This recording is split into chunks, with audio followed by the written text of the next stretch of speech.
নমস্কার বন্ধুরা, আমি সুপর্ণা রেসিপিতে তোমাদের সবাইকে স্বাগত। আজও হাজির হয়ে গেলাম নতুন একটা রেসিপি নিয়ে। আজ আমি বানাবো চিঁড়ে ভাজা, যেটা দোকানে না কিনে বাড়িতেই খুব সহজভাবেই বানানো যায়। চলো দেখে নিই। এখানে আমি নিয়েছি 500 গ্রামের একটা প্যাকেট। সেটাকে আমি একটা ছাঁকনির সাহায্যে প্রথমে ছেঁকে নেবো, মানে একটু চেলে নেবো, যাতে কোনো রকম নোংরা না থাকে। এরপর আমি চিড়েটাকে ভালো করে ঝেড়ে এবার অল্প একটু জল আর অল্প একটু নুন দিয়ে মাখিয়ে রেখে দেবো। এরপর এখানে আমি নিয়েছি দেখো চানা ডাল, আর নিয়েছি বাদাম, আর নিয়েছি কারি পাতা। এরপর এখানে আমি নিয়েছি একটা দেখো ছাঁকনি। এই ছাঁকনিতে এবার কম কম করে আমি চিড়ে দিতে থাকবো, বেশ সুন্দরভাবে ভাজা হয়ে যাবে। দেখতেই পাচ্ছ কতটা সুন্দর ক্রিপসি হচ্ছে। তো এইভাবে আমি চিড়েগুলোকে ভেজে নেব। একবার ভেজে নিলাম, দেখো আরও একবার দেখাচ্ছি। দেওয়ার মাত্রেই সঙ্গে সঙ্গেই ভাজা হয়ে যাচ্ছে। তো এইভাবে চিড়েটা ভেজে নিলাম। এরপর আমি ভেজে নেব বাদামটা। বাদামটাও ঠিক সেম প্রসেসে আমি এইভাবে ছাঁকনির সাহায্যে ভেজে নেব।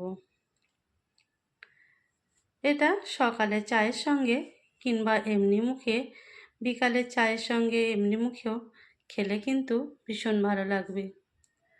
কিংবা অল্প খিদে লাগলে এটাকেও খাওয়া যেতে পারে। এরপরে আমি ভেজে নেব চানা ডালটা। ঠিক সেম প্রসেসে আমি চানা ডালটাকেও ভেজে নেব। বেশ হালকা লাল লাল হবে, এবার আমি তুলে নেব।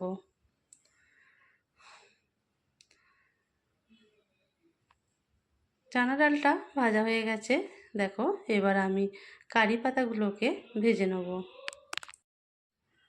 কারি পাতাগুলো এইভাবে ভেজে নেব।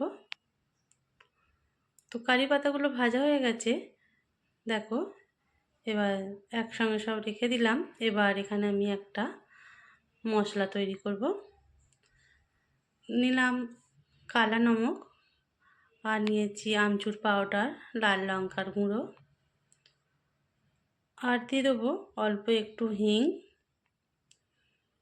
এই সব কিছুকে একবার বেশ ভালো করে চামচ দিয়ে কিংবা হাত দিয়ে মাখিয়ে নেব। এই মশলাটা এবার দেখো একটা অন্য জায়গার মধ্যে এই চিড়ে ভাজাগুলোকে ঢেলে নিলাম।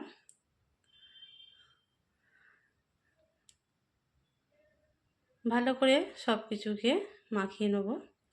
মশলাটা ওপর থেকে একটু করে দেবো আর একটু করে নেড়ে নেব, যাতে সব জায়গায় বেশ ভালো করে মাখানো হয়ে যায়।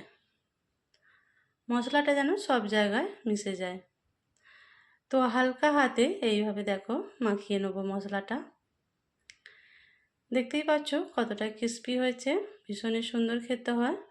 ওপর থেকে আমি এখানে দিয়ে দিলাম দেখো একটু ঝুরি ভাজা, তাহলে এর স্বাদ আরও দ্বিগুণ বেড়ে যাবে। তো আজকের আমার রেসিপিটা কেমন লাগলো অবশ্যই জানিও। ভালো লাগলে একটা লাইক শেয়ার কমেন্ট করে পাশে থাকা বেল আইকন প্রেস করে পাশে থাকার অনুরোধ রইল। ধন্যবাদ।